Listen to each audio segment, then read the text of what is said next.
review. Book 101 is all about the books that I read for the last 40 years. And today I have my special guest.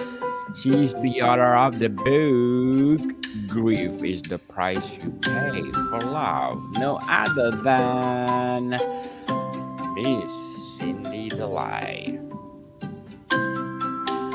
Welcome to Book 101, Miss Cindy, and can you please introduce more about yourself? Hi, my name is Cindy Dalai, like Daniel said. Um, I'm a writer and poet.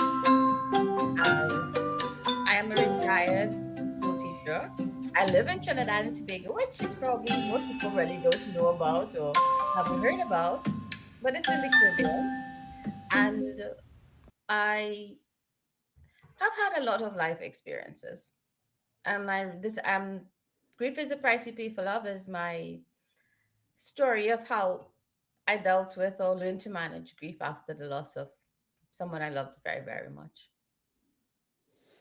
Miss Cindy Delay. Thank you so much for sharing your book to the world.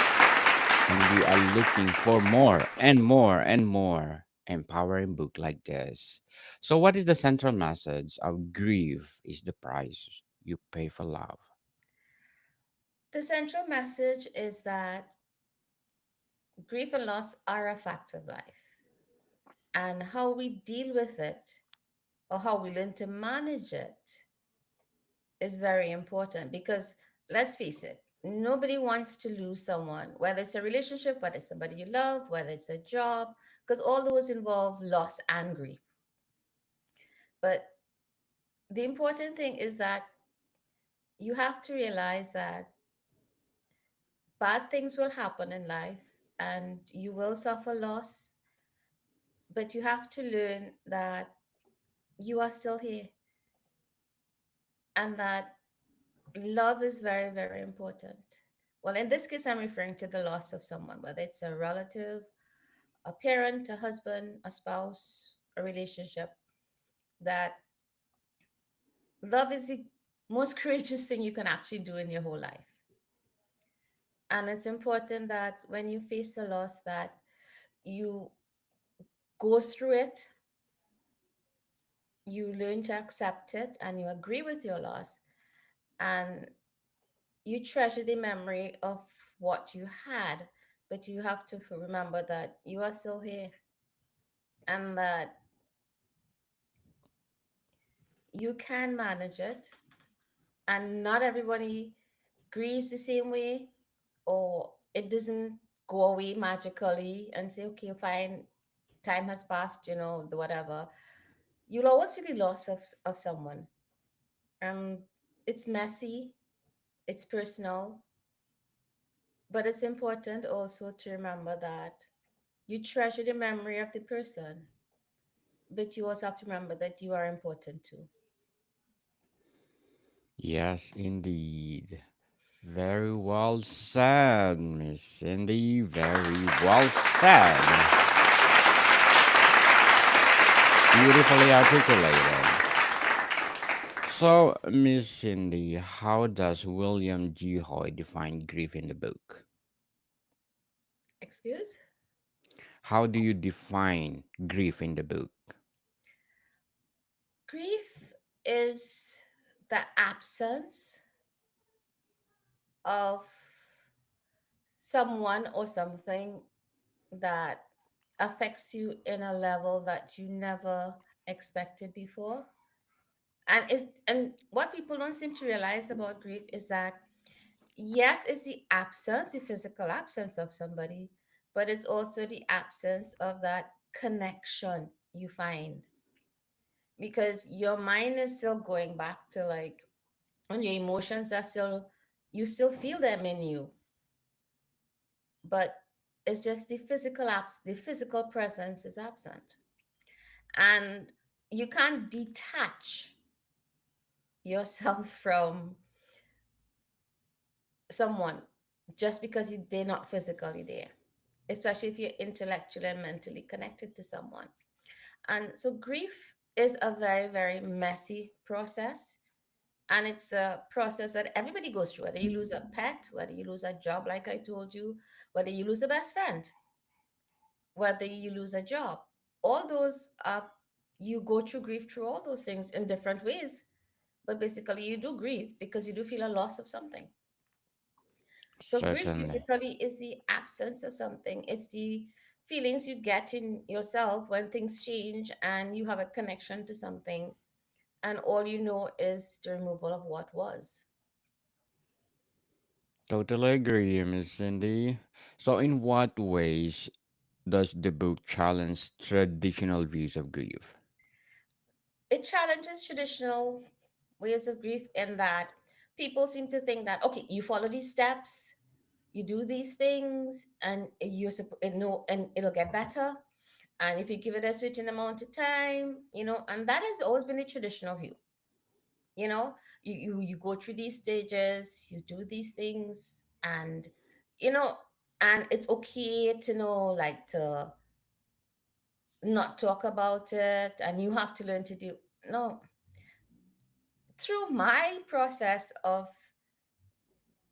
feeling the absence of someone, what I've come to realize is that, listen, grief doesn't follow a self pattern. Sometimes you'll be fine and you'll feel anger, you'll feel hatred. Sometimes you'll get pulled down when you think you're managing. You feel denial. You don't want to think somebody's gone, but yet but yet they're not there. Yes, and the thing is, it's not as if it's going to be okay. First, I'm going to deny it, then I'm going to feel anger, then I'm going to hate the person, then I'm going to do, and then I'm going to be all better. It doesn't work like that. It is totally mixed up. And one thing you do know is that you never get over grief. People will say, okay, you can heal it. No, you learn to manage it. You learn to live with it. You don't heal from it because you will always feel that loss inside of you. Totally agree. 100%, Miss Cindy. So, what does the title Ruin into the Fire Discover Me in the Ashes symbolize? Run into the fire. Run into the fire means that that's a process where you, as an individual, because grief is personal, you can't look at somebody and say, okay, well, they got through it. I could get through it too. Because remember, we're all individuals. We don't feel the same way. We don't respond the same way to anything that happens in life. Because we all have our own processes and our own way of looking at things and views and stuff. So run into the fire, discover me in the ashes. What that means is that you have to go through the process yourself. You can't push it down. You can't say, well, okay, that's the past. That part of my life is over. Now it's time for me to. It's not that easy. You have to you have to deal with each emotion and all the side effects that come up with it, because tangential things do come up. Not You don't just feel the absence of the person you lost, or if you lost a job even, you don't just feel that. Your mind is like a library. It'll pull out all the books of all the things that are related to that grief or that loss, and it's going to go back to, oh well, remember when you lost your friendship with your friend, and you lost this one, or you lost your pet, and you lost um you lost a job or whatever, and your mind will go back to all, and it will keep pulling you down, and you have to go through that, and you have to learn to accept. But most important, you have to learn to agree with your loss, and that's what a lot of people don't do. So when you have to run through the fire, that means you have to go into yourself and deal with every emotion that comes up. But at the same time, you do have to learn to differentiate between dealing with your emotions, experiencing what you feel, and wallowing in self pity. Because that's where a lot of people get pulled into. There's, oh, poor me. Yes, I lost somebody. Why don't everybody understand that I lost somebody? And this is how it's always going to be for the rest of my life. And they just give up.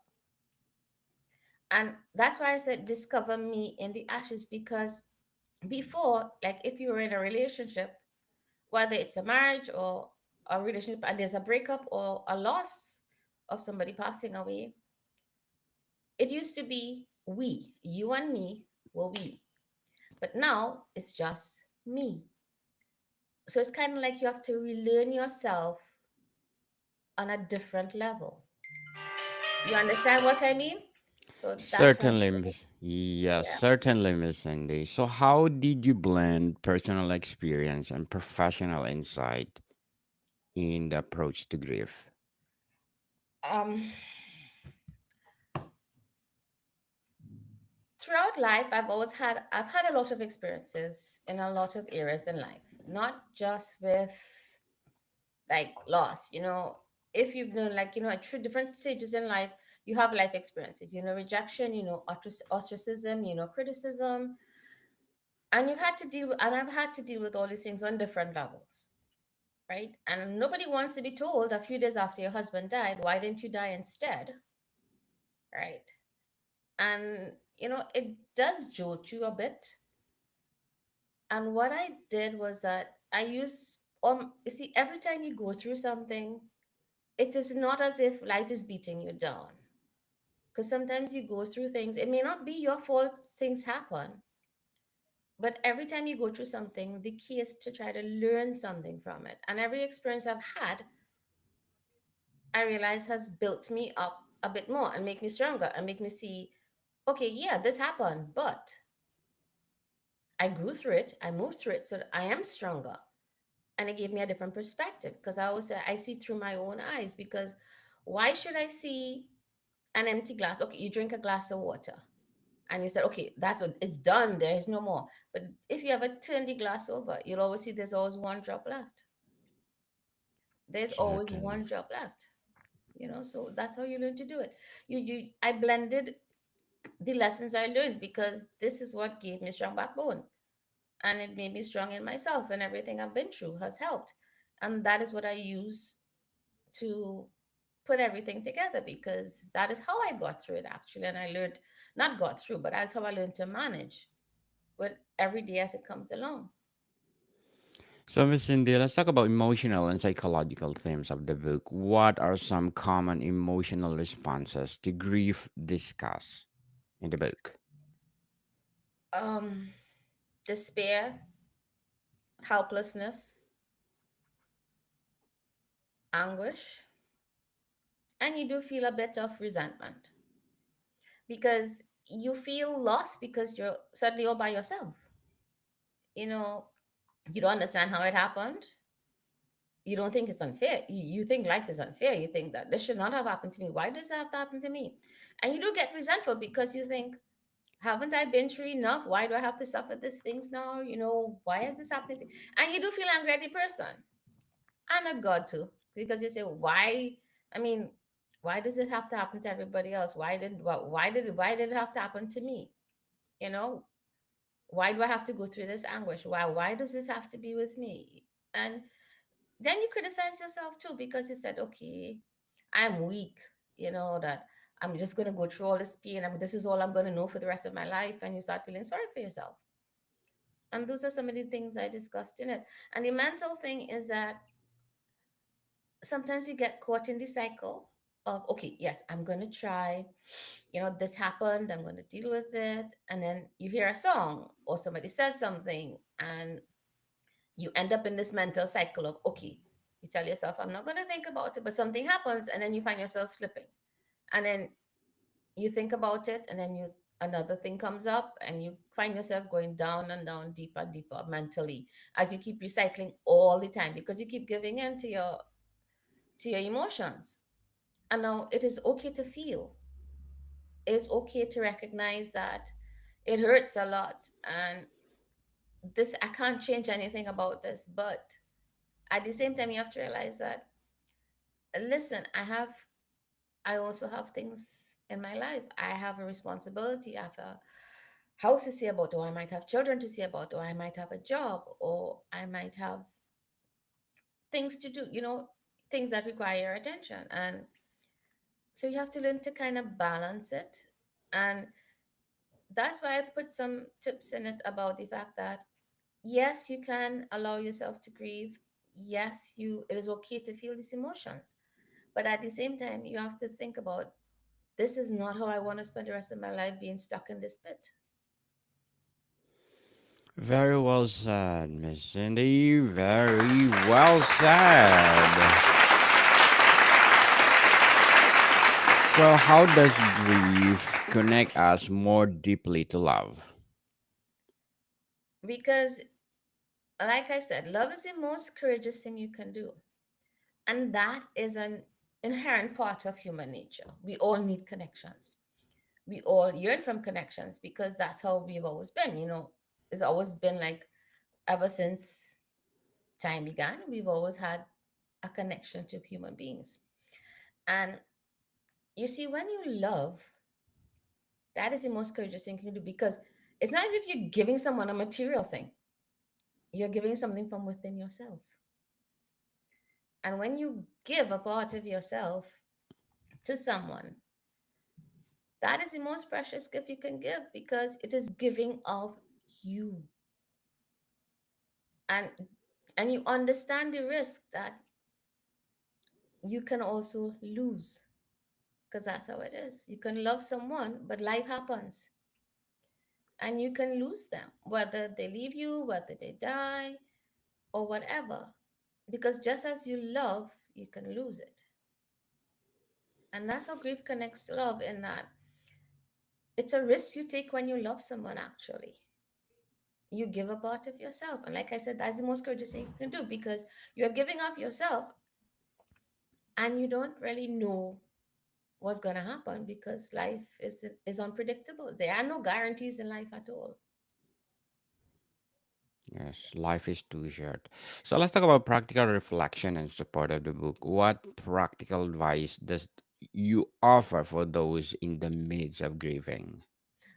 Well, some of the things that I've mentioned in the book is the fact that, like, I first thing I said is that you have to accept that your grief is personal. Not everybody is going to understand it. People are going to tell you, okay, listen, you should be past it by now, get over it. People are going to tell you, well, yes, we understand that the person is gone, but don't you think you should be doing something else now or whatever, whatever. But you see, people don't, whilst people love you and they want to support you, they don't feel what you feel. And sometimes you yourself think that, okay, look, this person got through this already, and this person lost someone, and look, they're in a much better position. Why am I still in this stage? Why am I still feeling this way? And you have to accept that you grieve on your own at your own speed, in your own way. Grief is very, very personal, it's very messy, and it will always be with you, right? So you have to accept that. Now, whilst you're accepting that, it, like I mentioned before, you don't let it own you. Because when you let that grief own you, in a sense that they control every single aspect of your life, and it begins to affect your relationship with other people, say your children, or your job, or even your own relationship with yourself or God, right? That is when grief owns you. And you have to tell yourself, okay, yeah, it's okay to feel. And the thing is, you have to actually talk to yourself because you are with yourself 24 hours a day. So you can talk to a million people, psychologists, trauma counselors, your friends, support groups, everything. But the most important, you have to talk to yourself because it'll go in one ear and come out the next ear. But when you sit with yourself and you talk to yourself and you own it and you said, yes, this is my loss, this is my grief, and I feel it. But then you said, okay. And you thing is, you have to make actual notes. You have to start writing it down. It's important to write. You know, this is hurting so much now. Why is it hurting me so much? How exactly do I feel? I'm angry. I feel an anger. And you spend at least a few minutes a day just writing it down. And then on the flip side of that, while you write down your pain and your anguish and stuff like that, on the other side, you write down, but I'm thankful that I have my children. I can still be here for my children. I'm thankful that I get to remember this person. And you can write down the good memories you had with this person. So while at the same time you're feeling your loss, you're also acknowledging the beauty of what you have. So you're kind of balancing it off. I know that sounds kind of strange to many people, but that is, you see, life is about balance. And if you don't find a balance, you flip either way. And yeah. Thank you so much, Miss Cindy, for your advice. So, what will be your short term and long term goals in writing? Well, I finished the book for the price of Pick Up, and like I plan to write more because, like, the people I've spoken to, like they told me that, listen, you really should write more because you have insight. Your insight is a lot different from most people, and they think a lot of people will connect it because this is real life. It isn't like you know, I'm just writing for writing's sake. I write what I feel, and I love writing poetry. So I have like another book that I'm finishing up, and another poetry book that I'm putting together actually. So I plan to write, but the thing is, it's all going to be like on personal, everyday things, practical things that affect real life, real people. Yes. Good luck to your goal, Miss Cindy, and we are looking for more and more empowering books like this. So let's talk about philosophical or spiritual inside of the book. What does the book say about finding meaning after loss? From a spiritual point of view of it, is that you have to realize that there are no coincidences in life, and that every time you fall, have you ever wondered how you pick yourself up? How have you ever wondered how did things change around? Because you have to realize that you didn't come into this world by yourself, actually. You came into a ready made world, but where did the world come from? And yeah, we breathe, but how did we get the ability to breathe? Who told our bodies to just stop breathing when we were born? Nobody told us that. We just did it. And there must be some higher consciousness, God, or whoever you want to call him. But it is there. And I do know for myself because things have happened in my life wherein it was unbelievable. And there's no way on earth it could have happened because medically, I am not supposed to be here. Because I have my body has a lot of illnesses in it. And I did flatline a few times. And no doctor can do anything for me because I'm allergic to all medication. Yet I have lived for the past, since my last episode in 2013, I have lived since then without going to a doctor, without any medication. And like, I have lupus. My body has lupus. My body has psoriasis. My body has anemia. My body has asthma. And I don't take any medication because I can't. I'm allergic. It will kill me. And yet I'm here talking to you, and nobody knows that I'm sick because I'm quite sure you look at me and you'll never think there's anything wrong with me. Yes. So, Miss Cindy, how does grief connect us to our humanity and shared experiences? Grief connects us to humanity because it shows us that life is unpredictable and nobody knows how long you're going to be here on earth for. I could be talking to you here now, and next minute I'm not here anymore. You see, we don't control our lives. And grief shows us that nothing is permanent, life is impermanence. And I wrote this in LinkedIn.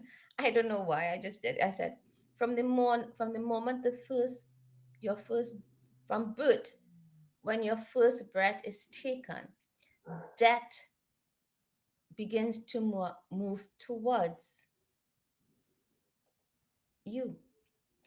And what really is important is what we do in between with the time that we are given. Because from the moment we are born, we begin to die. We don't know how long we're going to be here. And I mean, those are two facts of life. You born, you die. Everything that's a fact of life for everything, actually. And I mean, I don't mean to sound harsh or cruel or, whatever, but those are facts of life. And what is important is what we do in between that time. And with grief, what it shows us is that We have to learn to treasure and to value not just our achievements or what we want to do, but we have to value what is important. And what is more important than human connection, than being the best version of who you could be? Because when you die, you can't take all your money with you, you can't take all your possessions with you. And what do people remember? Oh, well, he was so rich, or she was so rich, or she went all of his. No, they don't remember that. They're going to remember she was a very nice person. He was understanding. He supported me when I needed it. It was a good friend. That is what people remember, your impact. They don't remember your possessions, they remember your impact on their lives. And that is what is important. We have to learn to treasure what we have right now. Yes, Miss Cindy, before we wrap up our discussion for today, I'm inviting you to please do listen to my other podcast, Food 101, in its fifth season, People Fifth Season, with Chef Alessandro, one of the specialty chef in one of the five-star hotel in downtown Toronto. Please do listen to our latest episode. We are reading our letter senders all over the world. So please do listen, Food 101, wherever you listen your podcast. So, Miss Cindy, what does it mean to discover someone in the ashes and how that reshape our memory of them? Like when you said you discover yourself, discover me in the ashes means that you rediscover yourself. You discover your inner strengths and you discover, because, okay, you lost someone, you went through the whole turmoil and maelstrom of being drawn into your grief, and you are still here. So you have to decide, what do I want to do now? Where do I you see, you have to learn to create space, because like I said, you are still here. And you have to say, is this where I want to be, in the same place, or is this all that my life is going to be? What do I want to do? What do I see? And you have to create space to give yourself a chance to live. And you can look into different things that probably you could do things that you never did before, or you can take up things that with your friends, or activities like walking, or doing a new hobby, or joining a group and supporting people, or whatever. But that's how you discover yourself. You have to give yourself a chance to grow. Because remember, life is through stages, and in every stage of life, you grow from a child, a teenager, a young adult, a middle aged person, and now you get old. So you go through stages, and in each stages, you have to learn to become a better version of yourself. And one of the most important things is not what am I going to get out of everything? It's how can I, with what I have learned and my experiences, support and give to other people. Miss Cindy Delay, thank you so much for sharing your empowering book to the world. So, can you please invite our listeners to support your book? Hi. Well, my book is available on Amazon.com. It is Grief is the Price You Pay for Love, and it is by Faye Alion, which is the pen name that I used, Faye Alion. And it is not just a book about grieving for somebody you lost. It can also be applicable to loss of relationships, loss of a job, whatever. And I personally think that it is a good book. If you read the reviews, you'll see that on Amazon I've gotten a lot of five-star reviews. And from the impact that I've got from personal people who bought the book, I mean, it is very helpful. And I would like you to, if you need it, and if you think it's something that you need to learn about yourself, or you need to come into yourself with regard to a loss, get the book and you'll see. Yes, people, let's support Miss Cindy the live because if you support her, more and more and more empowering books like this to come. So, Miss Cindy, thank you so much for your time. Thank you very much, Daniel. It was very nice being on the show with you. More to come, people. See you soon.